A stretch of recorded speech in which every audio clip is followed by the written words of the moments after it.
우리 대통령께서 이 오벌 오피스를 새로 꾸미고 있다는데 정말로 밝고 황금색으로 빛나는 게 정말 보기 좋습니다. 품격이 아주 있어 보이고 미국의 새로운 번영을 상징하는 것 같습니다. Mr. President, let me begin by thanking you on behalf of the Korean people. I would like to thank you for giving your time for today's meeting. And I heard that you recently redecorated the Oval Office, and I would like to say that it looks very bright and beautiful, and it has the dignity of America, and it symbolizes the new future and prosperity of America. 미국을 다시 위대하게 만드는 것이 우리 대통령님의 꿈인데 미국이 다시 위대하게 변하고 있는 것 같고 그게 다우존스 지수에서도 그게 나타나는 것 같습니다. 제가 보니까 사상 최고치를 경신하고 있던데 오늘은 잠깐 조정되고 있지만 아주 훌륭하게 미국이 다시 위대해지고 있는 것 같습니다. I believe that making America great again is your goal, and I believe that that is what is currently taking place in America. And I think the most symbolic thing of that is the Dow Jones Index, which reached a record high recently, although it went down a bit, but it reached a record high. And so I think that America is becoming great again. 말씀하신 조선 분야뿐만이 아니라 제조업 분야에서 르네상스가 이루어지고 있고 그 과정에서 대한민국도 함께하게 되기를 기대합니다. So I believe that there is a renaissance taking place not only in the shipbuilding sector but also in the manufacturing industry, and I hope that Korea can be a part of that renaissance. 그리고 또 한 가지 제가 꼭 말씀드려야 될 것이 대통령님의 평화를 지키는 기간의 미국의 역할을 넘어서서 새롭게 평화를 만들어가는 피스메이커로서의 역할이 정말로 눈에 띄는 것 같습니다. And one thing that I wanted to say to you is that America's role not as a keeper of peace but a maker of peace is being more is emerging more evidently. 유럽, 아시아, 아프리카, 중동 여러 곳에서의 전쟁들이 이제는 트럼프 대통령님의 역할로 휴전하고 평화가 찾아오고 있습니다. Many wars in Europe, in Asia, in Africa, and in the Middle East are coming to peace because of the role that you are playing. 세계 지도자 중에 전 세계의 이런 평화 문제에 대통령님처럼 이렇게 관심 가지고 실제로 성과를 낸 경우는 처음으로 보여집니다. So among the many world leaders, I believe that you are the only leader who has made such accomplishments. 그리고 가급적이면 전 세계에서 유일하게 분단 국가로 남아 있는 한반도의 그 평화를 좀 만들어 주셔서 김정은과도 만나시고 북한에 트럼프 월드도 하나 지어서 거기서 저도 골프도 칠 수 있게 해주시고 그래서 전 세계가 인정하는 정말 세계사적인 평화의 메이커로서의 역할을 꼭 해주시기를 기대합니다. And I would like to mention that the only remaining divided nation in the world is the Korean peninsula. And I would like to ask for your role in establishing peace on the Korean peninsula. So I look forward to your meeting with Chairman Kim Jong-un and construction of a Trump Tower in North Korea and playing golf at that place. 아마 기다리고 있을 것 같습니다. 기다리고 있을 것 같습니다. So I believe he will be waiting for you. 그리고 마지막으로 든든한 한미 동맹을 기반으로 대한민국이 성장 발전해 왔고 앞으로도 이 한미 동맹을 군사 분야뿐만이 아니라 경제 분야 또 다른 과학 기술 분야까지 다 확장해서 미래형으로 발전시켰으면 좋겠습니다. Korea was able to attain economic growth and development through our ironclad alliance. And going forward, I hope to develop our alliance into a future-oriented alliance that encompasses areas not only limited to security, but also the economy and science and technology. 대한민국 국민들은 트럼프 대통령님에 대해서 정말로 큰 기대를 가지고 있다는 말씀을 드리면서 다시 한번 이런 시간 내주셔서 감사드립니다. The Korean people have great expectations for you, Mr. President. Thank you once again for your time. Well, thank you very much. It's an honor to be with you. I will say that Kim Jong-un and I had a very good relationship, as you remember, and still do. And when I came in, I didn't know him. We had 2 summits, but we became very friendly. Respect. It was great respect. And it was not going to be that way had Hillary Clinton won the election, it would have been a disaster. But we think we can do something in that regard with respect to North and South, and I think you are much more prone to doing that than other leaders that I've been working with from South Korea. And we'll work on that. I think it's very good to work on that. If you remember, you were doing the Olympics, and there was a great time of hostility with North Korea, and you weren't selling tickets because nobody wanted to be blown up in the stadium during the opening ceremonies, right? And you were not selling tickets. And I was also at my formative stage with North Korea and Kim Jong-un, and we were a little bit going at it about Rocket Man, Little Rocket Man, everything back and forth, and it was really nasty. And then I got a call one day, and they wanted to get together, they wanted to talk, and we started talking. And then he said really brilliantly, he said, you know, the Olympics is going to be opening very soon, and we'd like to be a part of it. They actually put teams in it. You got along great. And by the way, immediately upon that phone call, you started selling tickets, and it turned out to be a tremendous success. So it went from being empty stadiums because people were afraid to go, because it was a target potentially, to a great success. And I was very proud of that. You had one of the most successful Olympics, and now we have the Olympics coming to the U.S., so we're very happy about that. But that was a great honor to get involved and make the Olympics so successful. 네, 대단히 감사합니다. 다시 한번 모시게 돼서 영광이라고 말씀드리겠습니다. 제가 김정은 위원장과 굉장히 좋은 관계를 가지고 있습니다. 그리고 현재도 매우 좋은 관계가 있습니다. 내가 처음에 취임하고 난 다음에 두 번의 정상회담을 김정은 위원장과 함께 했고 상당히 친해졌고 또 더 중요한 것은 둘 다 존경심을 서로에게 가지고 있다는 것입니다. 만일 힐러리 클린턴이 대통령으로 당선했다면 절대 그러한 상황까지 이르지 않았을 것입니다. 제가 보기에는 이재명 대통령께서 한국의 어느 지도자보다도 북한에 좀 더 문제를 해결하고자 하는 의지가 있는 그러한 대통령이라고 생각합니다. 그래서 어쩌면 우리가 함께 노력한다면 어느 정도 진전이 있을 수도 있겠습니다. 사실 그 한국에서 올림픽이 열렸을 때 북한 때문에 많은 사람들이 올림픽 표를 사지 않는 그런 현상이 생겨났었습니다. 그런데 김정은 위원장이 그때 사실은 김정은 위원장과 초기에는 제가 별로 사이가 좋았던 것은 아닙니다. 서로 로켓맨이라고 부르면서 주고받는 그러한 그 해프닝도 있었습니다. 그런데 어느 날 통화를 시작하게 되었고 통화를 하면서 그가 얘기를 했습니다. 한국에서 올림픽이 곧 열리는데 우리 북한도 참가하겠다. 그렇게 얘기를 했습니다. 그리고 그 통화 직후에 올림픽표가 많이 팔리기 시작했습니다. 그리고 한국의 올림픽은 올림픽 역사상 가장 성공적인 올림픽으로 지금 기록되고 있습니다. 또 우리 미국도 곧 올림픽을 주최할 예정입니다. 그래서 우리도 미국에서 성공적인 그런 올림픽을 주최할 계획을 가지고 있습니다. 김정은 위원장 말씀을 하셔서 그런데 사실 대통령님 덕분에 이 북한하고 이 한반도 관계가 매우 안정적이었습니다. 그런데 사실 그 이후 대통령께서 미국 정치에서 잠깐 물러서 있는 그 사이에 사실은 북한의 미사일도 많이 개발됐고 핵폭탄도 많이 늘어났고 진척된 것도 없이 한반도 상황은 정말로 많이 나빠졌죠. Mr. President, you mentioned about Chairman Kim, and thanks to your efforts when you were in office during your first term, the situation on the Korean Peninsula was stable. But during the hiatus where you were out of office, North Korea developed further its nuclear and missile capabilities, and that led to a deterioration on the situation of the Korean Peninsula. And they wouldn't have done that. They would not have done that if I were president. That 내가 was not going to 만약에 happen. 대통령이 당선되었다면 그런 일이 일어나지 않았을 것입니다. 전적으로 공감합니다. I completely agree with you. 그래서 지금 얼마 전에 김여정이 미국과 저를 비난하는 발언을 할 때도 대통령과 김정은 위원장의 특별한 관계에 대해서는 의심하지 않는다 이런 표현을 했습니다. 기다리고 있다는 뜻으로 보여졌습니다.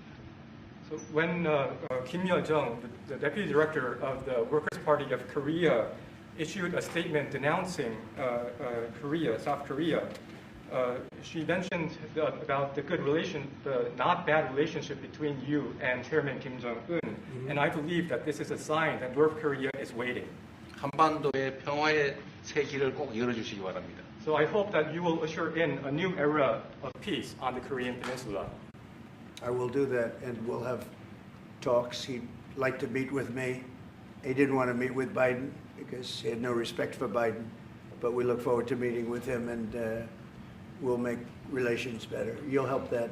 You had a lot of leaders. I've gone through a lot of leaders in South Korea. You know, it's been quick. You'll be there for a long time. But we, in the various leaders that I've dealt with, they were not approaching it properly, in my opinion, having to do with North Korea. But I think your approach is a much better one. 네, 그렇게 하도록 하겠습니다. 김 위원장이 바이든 전 대통령을 만나고 싶죠 하지는 않았지만 말은 만나고 싶어 할 것 같습니다. 그래서 그런 그 시도를 하겠고요.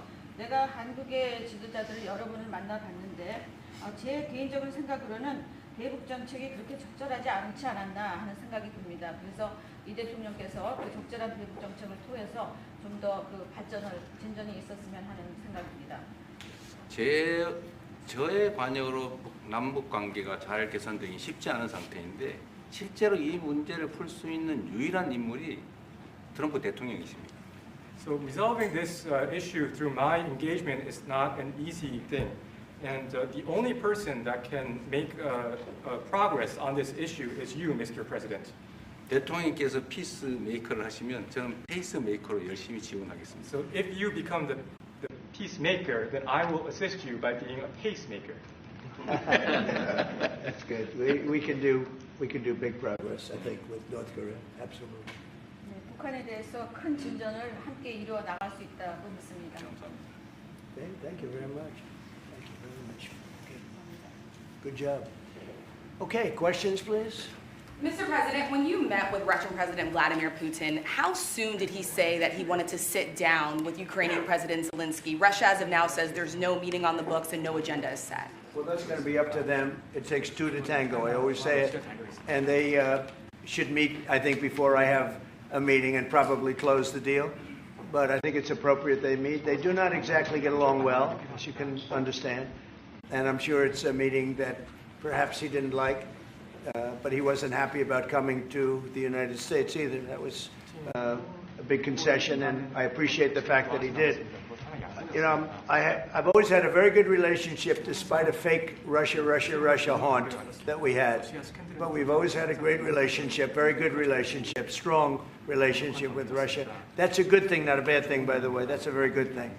And it's good to get along with Kim Jong-un, and it's good to get along with everybody, including President Lee.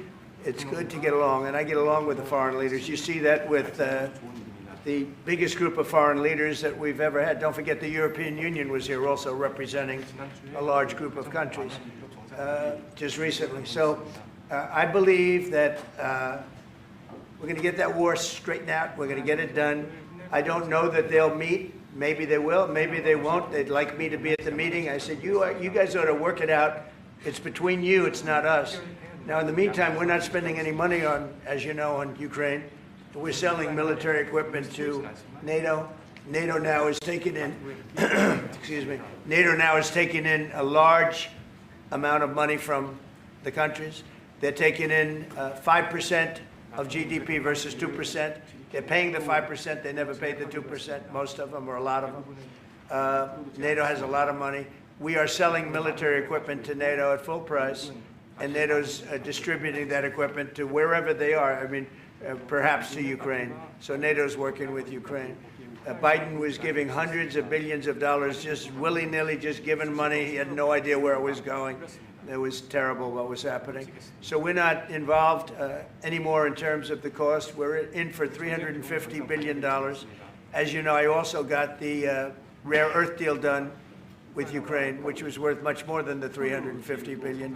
But I'm not interested in the money so much, even though we've done a great job in that regard. I'm not interested in that. I'm interested in stopping a war where last week 7,109 soldiers died, both Russian and Ukraine. It's such a waste of life and humanity. They're not from this country. They're not from any other country other than Ukraine, for the most part, other than Ukraine and Russia. But it's a very important thing to me to stop it. I stopped 7 wars that were raging, one for 31 years, the Congo, and as you know, Rwanda, one for 35 years. I don't have to go into them. You know the list better than I do. but we stopped a lot of wars, including, you think about it, India and Pakistan, which was probably 2 weeks away from being a nuclear war. They were shooting down airplanes all over the place. So I'm very proud of that. I thought this would be, in many ways, the easiest way. I have a very good relationship with Putin. I thought it would be the easiest one to stop, and it's really not. It's very complex. It's very personal from their standpoint. There's tremendous dislike personally between the two men, and we're going to have to straighten that out. But I would like to see them meet first. They'd like me to be there. I may be there. I may not. I'll see.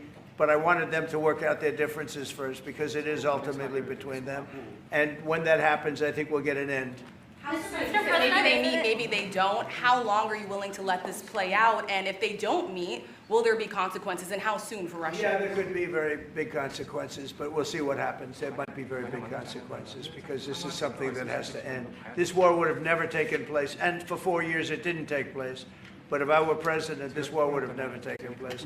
There has not been a war like this since the Second World War. This is the biggest thing that's happened in terms of warfare, wars.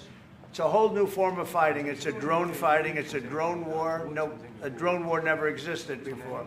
And we're actually studying it from the standpoint of Pete Hegseth and everybody. We're studying it and studying it very carefully. This is a whole new form of war, but it's a violent war. And there has been nothing like this since the Second World War. So we'll see what happens over the next week or two. And at that point, I'll step in very strongly. And if I have to be there, I'll be there. And we'll either have a deal or we won't.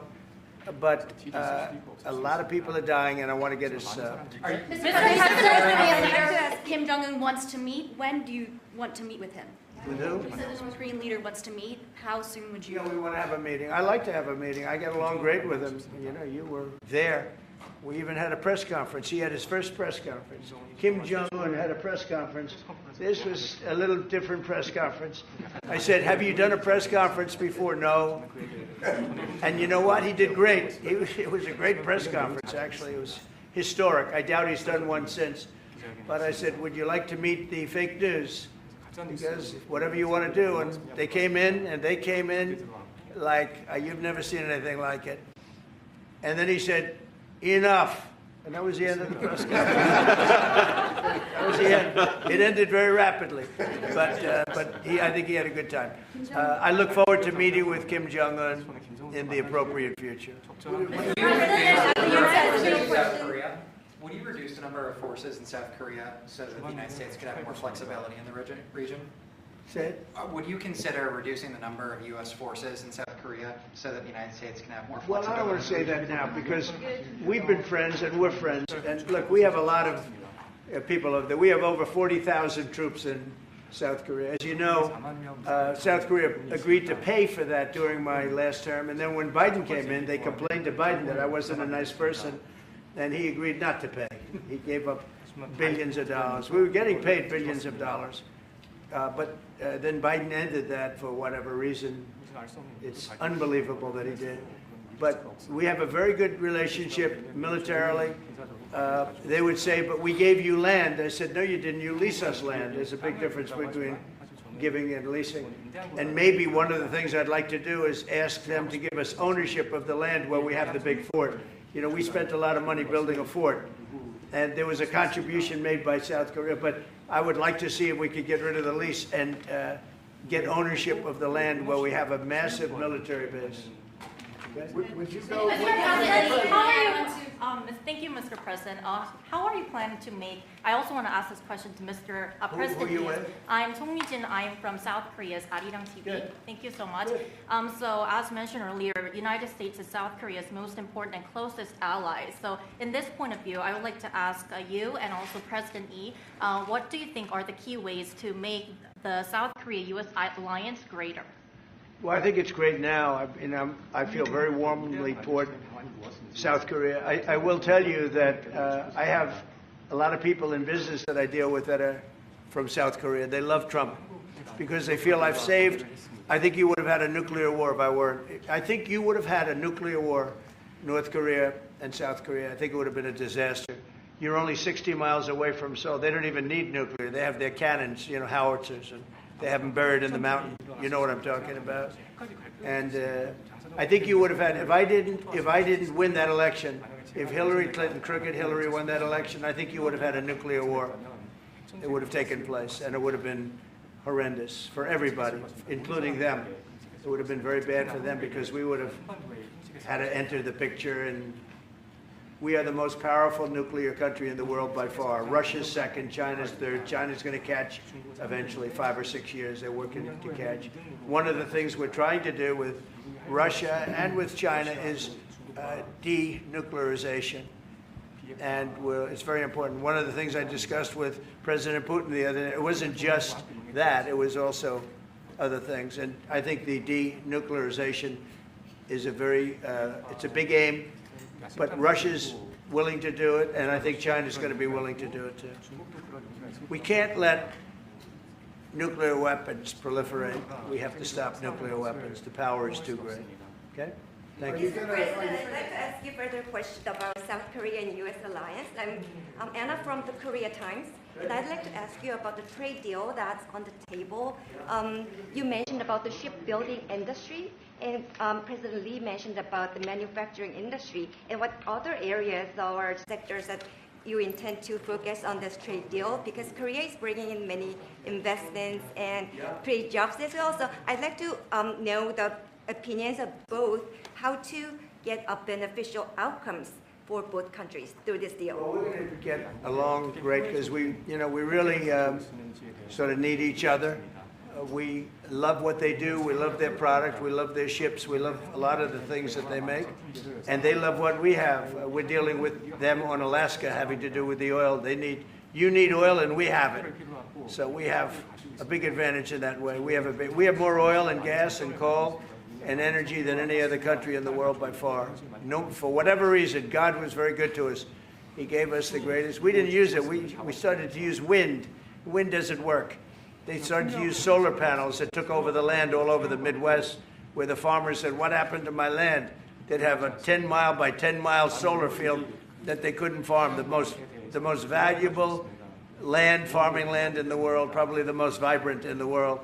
And they put solar plants all over the place. It's ridiculous. Big, massive black fields of solar that all comes out of China, or plastic, all comes out of China. But we have the greatest amount of energy in the world, and we're dealing with South Korea, as you know, in Alaska, and we're going to be making a deal, a joint venture with South Korea. Japan is involved also, very strongly involved. So we have Japan and South Korea, and we're actually the closest. You know, it seems like quite far away, Alaska, but actually it's right up the little ocean, right up the little Pacific Ocean. It's actually pretty close, relatively speaking. But we have more oil and gas and coal than any other nation in the world by far, and we're going to use it. And that's the thing that South Korea, I think, most wants from us, I would think.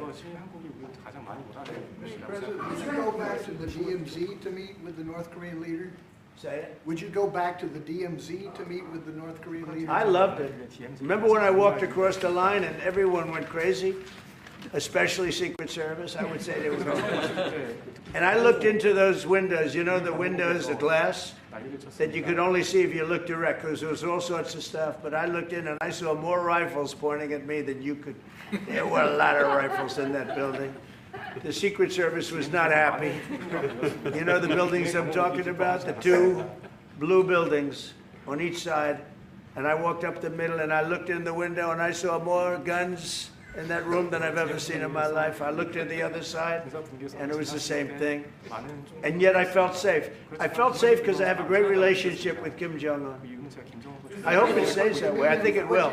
I have a very good relationship. I understand him. I spent a lot of free time with him, talking about things that we probably aren't supposed to talk about.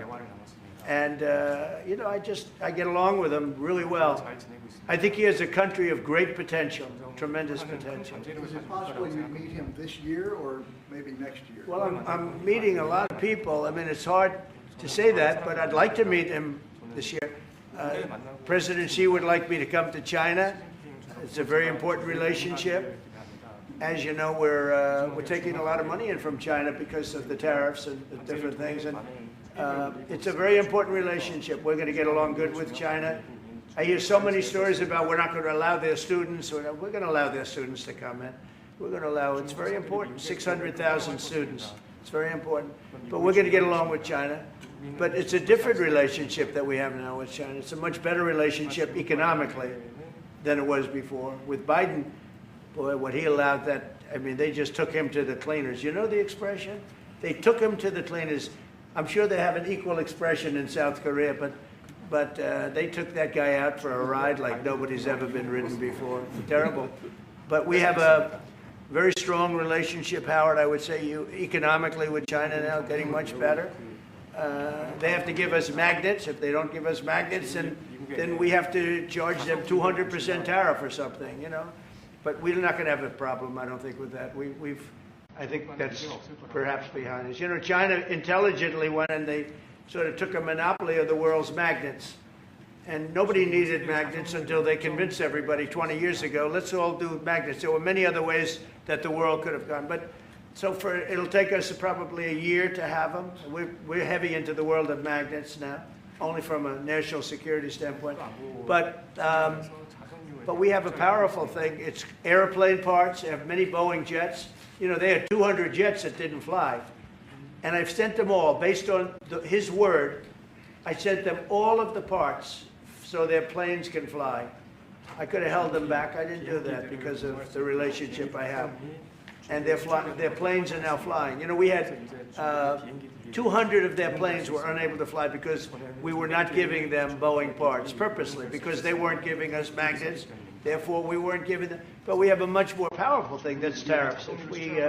If we wanted to put 100%, 200% tariffs on, we wouldn't do any business with China. And, you know, it would be okay, too, if we had to. But the magnet situation, we have tremendous power over them, and they have some power over us with magnets. We're going to have a lot of magnets in a pretty short period of time. In fact, we'll have so many we won't know what to do with them. But you know the story. It's a very interesting history with magnets. And it really is because presidents, not being business people, they allowed that to happen. And they shouldn't have. But we have much more. I mean, look, in terms of playing the cards, we have much bigger and better cards than they do. But with that being said, I think we have a great relationship. I spoke to President Xi fairly recently, and at some point, probably during this year or shortly thereafter, we'll go to China. And I think we're going to see a magnificent sight. It's a great country. Mr. President, on the National Both Guard. you and President Lee actually are planning to go to China. You mentioned either this year or next year. Could you please share more details about your plans going to China? And also President Lee, I think... Well, maybe we'll go together. Do you want to go together? We can share a plane. We'll save energy. We'll save a little, you know, the ozone layer. Remember President Obama used to talk about the ozone layer, and then he'd fly to Hawaii to play around the Gulf in a 747.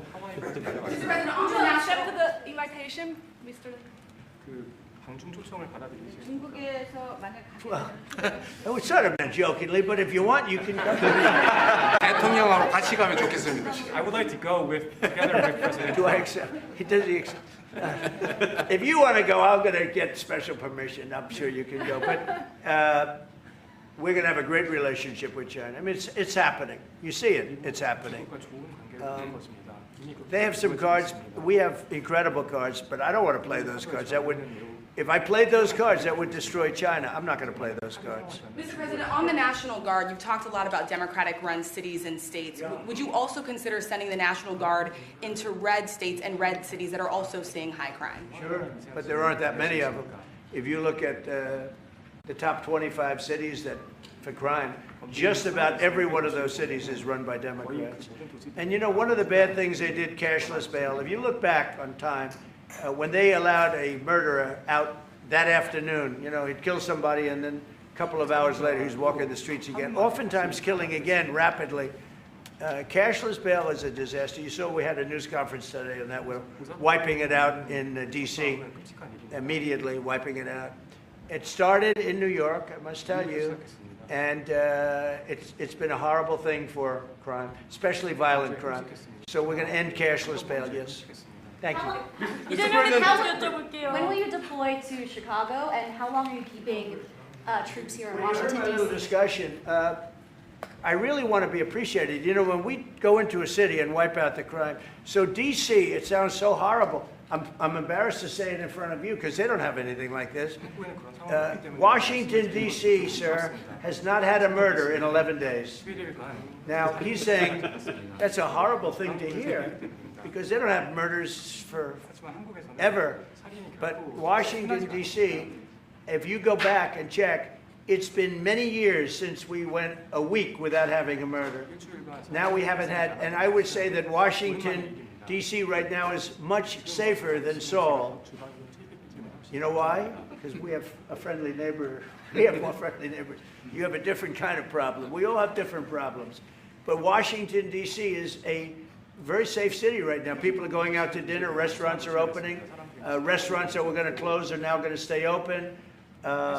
Friends of mine are going out to dinner all the time. They didn't go out to dinner for 4 years. It went rampant during the Biden years. Just rampant. That's why Susie is very close to the mayor and has a lot of respect for her, but I view it maybe a little differently because the mayor would say that it's gotten better for 30 years, it's gotten better. No, it's gotten worse. And the worst day of all was when we just got to office for the second time, and it's in very bad shape. So the mayor shouldn't be saying that violent crime has been getting better. It's been getting much worse. And the day I took office, it was the worst. And we did some minor things, made it a little bit better, but then we said, look, we got to stop it because too many people are getting killed. And we have not had a murder in 11 days. It sounds crazy. I hate to say this in front of this gentleman who I respect, because they don't have murders for years. But we have not had a murder in 11 days. And that's going to go on for a long time.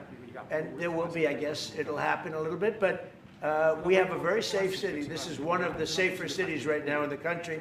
And in a short period of time, it'll be like the border. Nobody came in through our border for the last 90 days, 3 months. We had 0 illegal aliens from the Congo, from South America, from all over the world, from prisons coming in, pouring into our country. Nobody, not one person, and this is done by a liberal group, a liberal think tank. They do the work. Not one person has come into our country. Think of that. It's been amazing. And I didn't have to go back to Congress and ask. Biden could have done this by himself. I did. I said, close the borders. We had the great Tom Homan. We had Christie, as you know, Christie Noem, who did a fantastic job. She's doing a fantastic job. Pete Hegseth has been incredible with the, as I call it, the Department of War. You know, we call it the Department of Defense, but between us, I think we're going to change the name. You want to know the truth? I think we're going to have some information on that maybe soon, but I think because, you know, Department of Defense, we won the World War I, World War II. It was called the Department of War. And to me, that's really what it is. Its defense is a part of that. But I have a feeling we're going to be changing. I'm talking to the people. Everybody likes that. We had an unbelievable history of victory when it was Department of War. Then we changed it to Department of Defense. So that's a little thing, has nothing to do with your country, but it's something that I think you're going to be hearing about or seeing about over the next couple of weeks. Probably that change is going to be made over the next week or so. Are there 2 Koreas, North and South, or is there one Korea waiting to be unified? Well, I know it is 2 Koreas. I mean, you know, there was one Korea. It was a very large country and a very powerful country. And it was a country that went to war with China. President Xi explained it. Went to war with China many times over the last 2,000 years. You had many, I think he told me 51 times. So I remember I went to President Xi. I said, you know, we're having a problem with North Korea. Straighten it out, would you please? He said, well, we have been to war with them. And I think he said 51 times. But at that time, it was the whole of Korea. It wasn't, you know, North and South. And after he explained it, I said, all right, not going to be that easy. I guess you're right. But, you know, you had one Korea, and it was a very big, powerful nation. Now you have 2 big, powerful nations, but you have essentially a wall in between. Can you elaborate the comments, the post and comments you made on South Korea early this morning, like raids on churches, going into U.S. military base, purge, revolution. How do you think about it? 이재명 대통령께도 질문드리겠는데요. 저희가 이제 빛의 혁명이나 이게 내란 사태 극복하는 과정에서 이런 일들이 좀 벌어졌다라고 말씀하신 것 같아요. 그 부분 설명해 주십시오. I heard from Intel that there was a raid on churches. We're going to talk about that later. I haven't spoken about it yet, but when we meet, And, that would be too bad if that's the case. But I did hear that from Intel, that there was a raid on churches, closing some churches. So we'll talk about that later. I could ask you now if you want. Mr. President, what conversation? Wait a minute. If you'd like. Because it didn't sound to me like South Korea.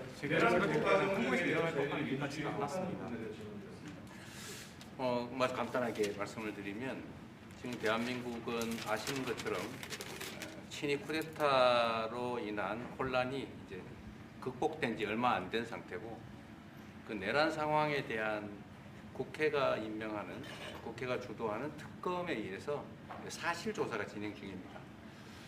물론 저의 통제하에 있지는 않지만 하여튼 대한민국 검찰이 하는 일은 검사가 하는 일은 팩트 확인, 팩트 체크인데 미군을 직접 수사한 게 아니고 그 부대 안에 있는 한국군의 통제 시스템이 어떻게 작동했나를 확인한 것 같습니다. 나중에 좀 더 자세히 설명을 드리도록 하겠습니다.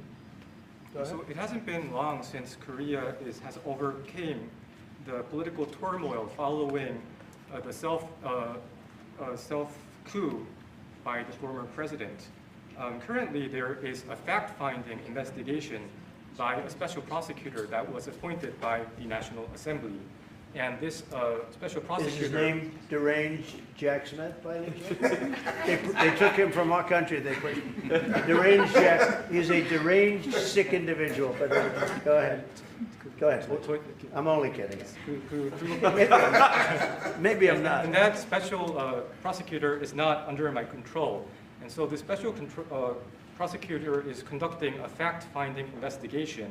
And I would like to explain about what you said about U.S. bases. They did not conduct a search and seizure of American bases, but they looked into the chain of command and the control system of the Korean military. Right. And I would be happy to That's okay. explain about this more in detail I'm sure during our lunch meeting. I am sure it's a misunderstanding, but there is a rumor going around about churches, raiding churches. So we'll talk. I'm sure that's going to be worked out fine. Yeah, please go ahead. Mr. President, what conversations have you had with Israeli Prime Minister Benjamin Netanyahu about what is going on in Gaza? There was a UN-backed report that said there was a famine in Gaza. Based on what you know and what you've been briefed on, do you agree with that? So I deal with Bibi Netanyahu quite a bit, and we had great success, obviously, in Iran. We knocked out their nuclear threat. That would have been a horror show having them have a nuclear weapon. They would have used it too. We did very well there.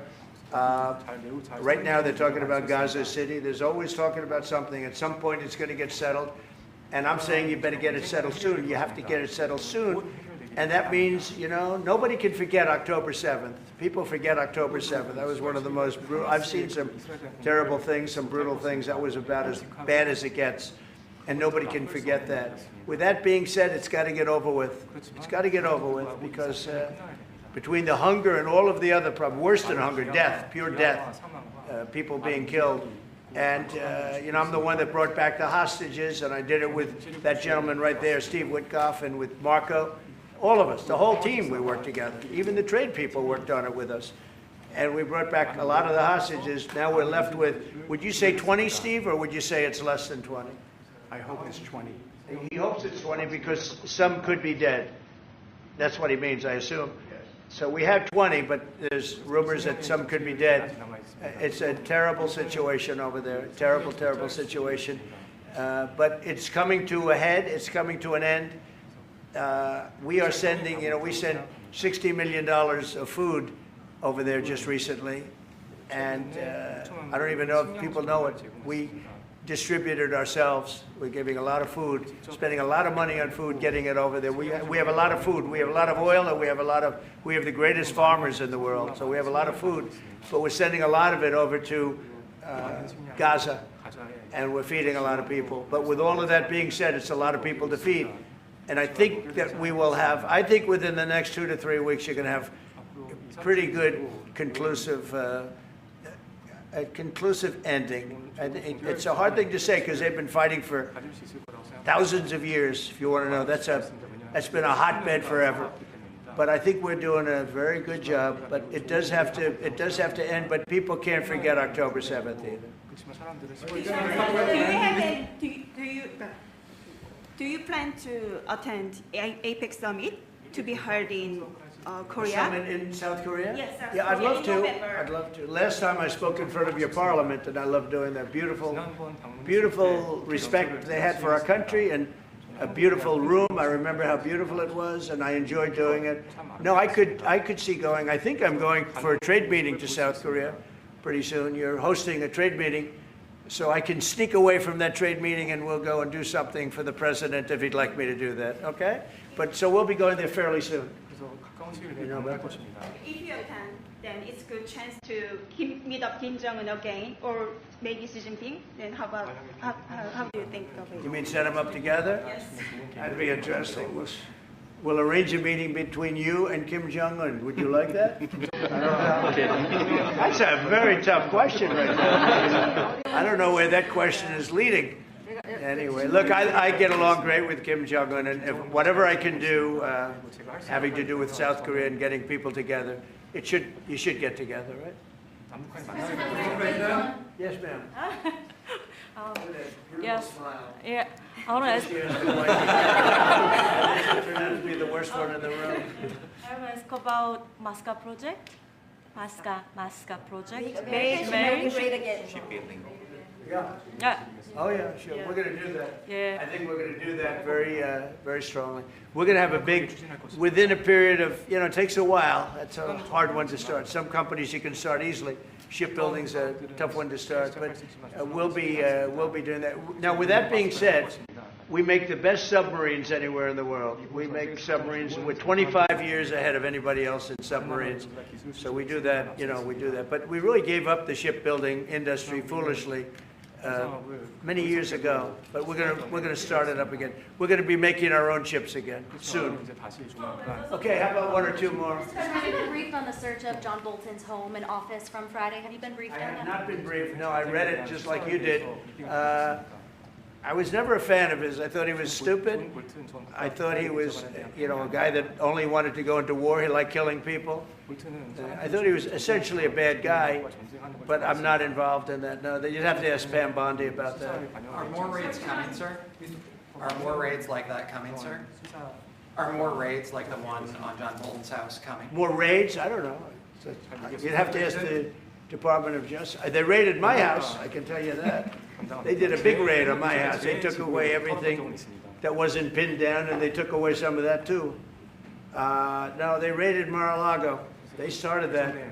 These were bad people that we had in our government before. They raided Mar-a-Lago. They went into my wife's area. They went into my son's area, my young son. And what they did was a disgrace. But how did it work out? I see. We're in the overall. Oh, I guess it didn't work out too well for them, did it? They are bad people. They're sick. They're sick people. And they came in with their guns into Mar-a-Lago, and like 98 people. I wasn't there. Fortunately, I wasn't there. But they are very evil, very sick people, that group. And if they would have won the election, this country wouldn't exist as we know it. This country would have been a failed country. And now it's the hottest country anywhere in the world by far. We are the hottest country in the world by far. Okay, another question. One more on the president. Yes, sir, go ahead. Yeah. President Lee met with the Japanese Prime Minister before this summit. That's good. So is there something to discuss regarding the cooperation among the South Korea, US, and Japan? I think so. Look, Japan is a great ally of us, and I had a little bit of a hard time getting you two together because you're still thinking about comfort women, right? Comfort women. That's all they wanted to talk about was comfort women. And I thought that was settled a few times over the decades. But there is an overlapping problem with that. Perhaps I'm wrong in saying it. Perhaps this isn't right, but the whole issue of the women, comfort women, very specifically, we talked, and that was a very big problem for Korea, not for Japan. Japan wanted to go. They want to get on, but Korea was very stuck on that. You understand? So I don't know. Perhaps you'd like to answer. It's a good question. It was hard getting Japan and Korea together. because of what took place 개선시키는 a 게 long 쉽지 time ago. 않았습니다. 과거사 문제 때문이었습니다. But Japan wants to do it, I can say. Korea is a little bit more tenuous, please. 개선을 하고 싶은데 네, 한국은 지금 어떻습니까? 질문은 그 3자 협력에 대해서. 우리 한미일 협력은 매우 중요한 과제고 또 한미 관계의 발전을 위해서도 한일 관계가 어느 정도 수습이 돼야 됩니다. Trilateral cooperation among Korea, the U.S., and Japan is very important, and better Korea-Japan relations is also important for the Korea-U.S. relationship as well. 그래서 대통령께서 한미일 협력을 매우 중시하고 계시기 때문에 제가 대통령을 뵙기 전에 미리 일본과 만나서 대통령께서 걱정하실 문제를 다 미리 정리했다 이렇게 생각해 주시면 좋겠습니다. Because I know that President Trump, that you put emphasis on trilateral cooperation, Right. I made a visit to Japan before coming to the U.S. to settle the difficult issues that we have. Good. Well, Japan wants to get along very well with you. 일본, 한국 And I find them to be great people, great country, obviously. And they want very much to get along with South Korea. And you have something in common, you know, you want to solve the North Korea problem. But Japan very much wants to get along with you, and I'm sure they will. I find the people that I deal with to be wonderful people, as I do with you. 한국과 마찬가지입니다. 이번에 일본에 가서 이시바 총리를 만났을 때 그 전에 우리가 가지고 있던 여러 장애 요소들이 많이 제거됐다는 생각이 듭니다. So when I visited Japan and met with Prime Minister Ishiba, I realized that many of the obstacles that existed between our two countries have now been removed. True. During my term, we removed them during my term.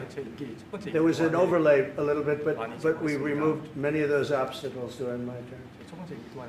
And you know, if you look at Prime Minister Abe, who was a great man, he was a great friend of mine, and he was assassinated. But he felt very warmly toward your country, I can tell you that. And the current Prime Minister, who I've gotten to know very well, feels the same way. So I think you're going to have a great relationship with Japan. Steve, go ahead. Just to close the loop on Gaza, is there a diplomatic push underway to try to get all this to end?